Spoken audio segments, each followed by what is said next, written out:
Hey guys, it's War Nickel Revolution here. I'm gonna just say something real quick. Ignore my dog that's being annoying right now, but I just thought I would film this, and this is the introduction to the typewriter video. So if you've seen it in my streams, we are going to get into it.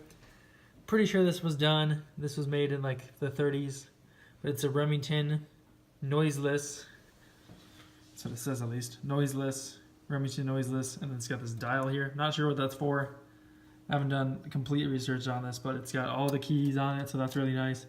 You got your shift and locking system, which seems to be jammed up, so that's one of the problems we got to fix. Space bar is working fine. We got our tab. That works fine too. Our roller's got a bit of problems. It can't feed paper through it, and it's covered in ink. It's not really bad, but it's pretty bad. If you look down there, you can see all that dust. Cleaning all that out. You can see the typeface right there. Let me zoom in a little bit. So you can see all the numbers and letters all backwards and everything. It's like it's supposed to be. Doesn't seem like there's any problems with that. What's interesting about this one is that you can't, because of this big box over here, you can't see exactly what you're hitting. So if you look from back here while you're typing, you have to focus on this, which reminds me of like a rifle scope. You gotta focus that on, you gotta look right there on what you're typing to like see what you're typing on. So it's like this lines up with this up here, but from back here, when you're typing, you can't see what you're typing on. So you just kind of have to aim with this scope kind of thing. It's weird actually, so that's why I thought I would show you guys that. But besides that, this thing can move around, so that's cool and it's good. You got your margins back here. Move these things back and forth. Those margins back there. This is really interesting. These are rubber. So this thing has been like, it's from the 30s, I'm guessing 20s, probably late 30s maybe. But these are rubber pieces that have like petrified on here. It's crazy. And then here's another one that's like petrified, but that's still on there. On this side though, we're missing that one. These are the margins, or sets the paper and it holds the paper in there. I was just comparing this one from my 1950s one. This is the arm that goes with the machine, and I was just comparing this one to the one I have, the 1950s one, 1953, the one I have. So I'm guessing this one's, yeah, late 20s, early 30s, just by the styling of it and everything, and based off of different ones I've seen from the 20s. Like 1929 in particular, it almost looks really close to this, so it's probably 1929 or like early 30s. But this arm is just like really well designed. It reminds me of the Art Deco period, and it's just, I don't know, it's just really curved. It's really, I don't know, I really like it, guys. That's the only way I can explain it, is that I really like it. But this thing is just coated in dust. You can see so much dust right here. It's all dust right there. You got your lines of the paper right here. You can move that, so that's movable. So everything's kind of movable at the moment. This is the carriage mover, and you just heard the bell, so the bell is working. This releases and tightens the paper, so you're able to roll it. And we're having trouble with the rolling of it though. It might just because this roller's old and I might have to clean in there, but there's a lot of stuff, little things that are messed up with this. There's a lot of dust in here. I'm not sure if I can use my universal roller on here, but this thing is original to the piece, which is amazing. Usually these things aren't in here. I shouldn't say usually, but like, I don't know, you don't find them too often. So this big box is here. I got to take this off and look at all the gears on the inside. You can see right here, there's a bunch of dust in between there. Like I said before, this is jammed. It should come back up. It's like locked down right now, but this should release it. The shift should release it. But yeah, all the keys are there, like I said.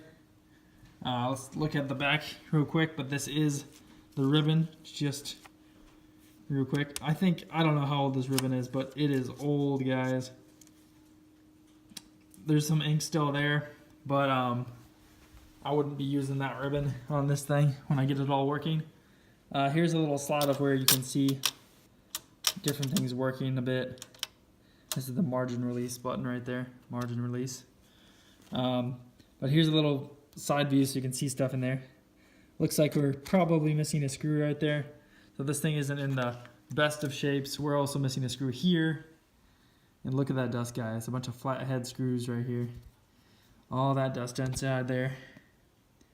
There's a lot of dust. Probably no one's cleaned this since the 20s or something like that.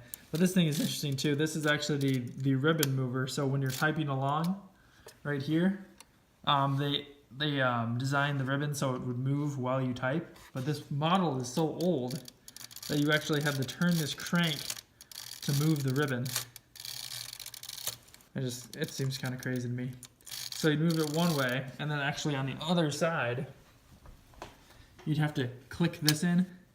There's like this little, I'll show you guys.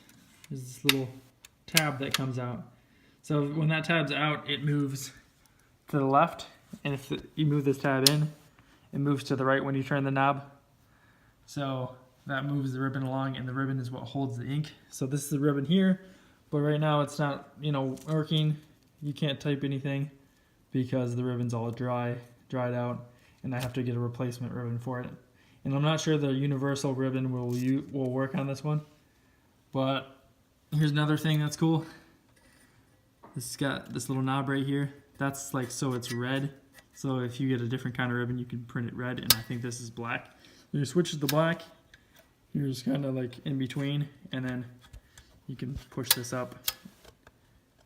If it pushes up.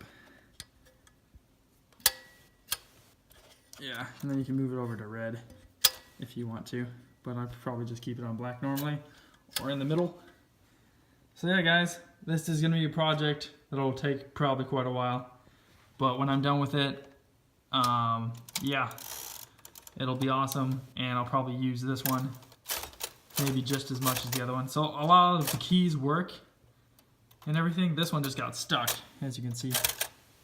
Oh, it works fine. But if you look right there, I'll hit the keys so you guys can see how this works. The